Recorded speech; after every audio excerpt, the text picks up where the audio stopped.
আসলে জায়গা তো আমার না, জায়গা আপনাদেরই। কথা বলেন ঠিক কিনা? এই দরবারের যারা মুরিদ তাদেরই এই দরবারের সমস্ত কিছু। কথা বলেন ঠিক কিনা? এখন আমি এটা আমাদের একটা স্বভাব, আমি, তাই না?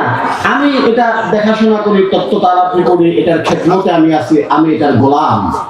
আমি কোন এলাকাতে গেলে আমার নাম না নিয়ে মানুষ যদি বলে যে সিদ্দিক মাওলানা সাহেবের ছেলে আসছে, তখন আমার কাছে বেশি আনন্দ লাগে। বুঝলেন না? সুবহানাল্লাহ। আমার বাপ মাওলানা সিদ্দিক আহমেদ চিশতি, এটা অহংকার করার মতো জিনিস।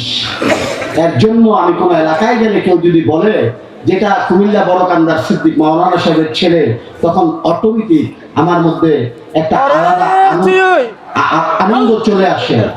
কেননা আমার বাবা এমন একজন মানুষ ছিলেন, আপনারা যারা দেখেছেন, যারা ওনার মুরিদ আছেন বা অনেকেই আমার বাবাকে দেখেছেন, আর ওনার অনেক মুরিদরা তো দুনিয়া থেকে আস্তে আস্তে চলে যাচ্ছে, তো অনেকেই আমার বাবাকে দেখেছেন।